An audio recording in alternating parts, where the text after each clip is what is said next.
Hello, ഞാൻ ലിബിൻലി. അപ്പം ഞാനിന്ന് വിജയുടെ സിനിമയായ ഗോട്ട് സിനിമ ഉണ്ടാക്കാണ്.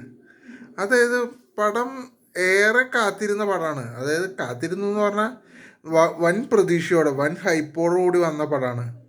എന്നാൽ പടം തിയേറ്ററിൽ നിന്ന് കണ്ടപ്പോൾ ആ കൊടുത്ത ഹൈപ്പൊന്നും പടത്തിൽ കിട്ടിയായിരുന്നില്ല. കാരണം പടം ഒരു വൺ ടൈം വാച്ചബിൾ മൂവി ആയിട്ട് എനിക്ക് ഫീൽ ചെയ്തത്. പിന്നെ ഇതിൽ പെർഫോമൻസ് വെച്ച് നോക്കുകയാണെങ്കിൽ വിജയ് എല്ലാവരും നല്ല രീതിയിൽ ചെയ്തിട്ടുണ്ട്. വിജയ് പിന്നെ മലയാളത്തിൽ നിന്ന് ജയറാമുണ്ട്. അതേപോലെ തന്നെ അയ്യോ എൻ്റെ പേര് പേര് ഞാൻ മറന്നുപോയി. ആ മറ്റേ മാടമ്പിയിലെ പയ്യൻ അജ്മൽ അജ്മൽ പുള്ളി നല്ല രീതിയിൽ ചെയ്തിട്ടുണ്ട്. പിന്നെ പ്രഭുദേവ് എല്ലാവരും നല്ല രസമായിട്ട് ചെയ്തിട്ടുണ്ട്. പിന്നെ വേറൊരാളുടെ പേര് എനിക്ക് അറിഞ്ഞൂടാ. അപ്പോൾ മൊത്തത്തിൽ ആ പടം അതായത് ഒരു വൺ ടൈം വാച്ചബിൾ മൂവി. പിന്നെ പടത്തിൽ എന്ന് പറഞ്ഞാൽ ബി ജി എം ഒക്കെ നല്ല രസമായിട്ട് വന്നിട്ടുണ്ട്. അത് എനിക്ക് ഭയങ്കരമായിട്ട് ഇഷ്ടപ്പെട്ടു.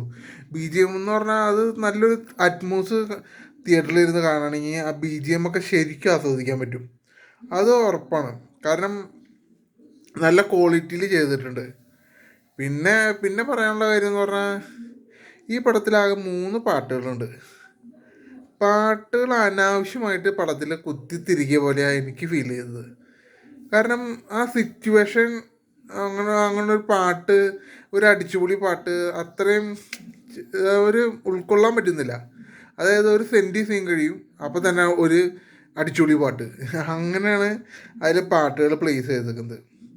അതെന്തോ ഒരു സിങ്കായിട്ട് തോന്നിയില്ല.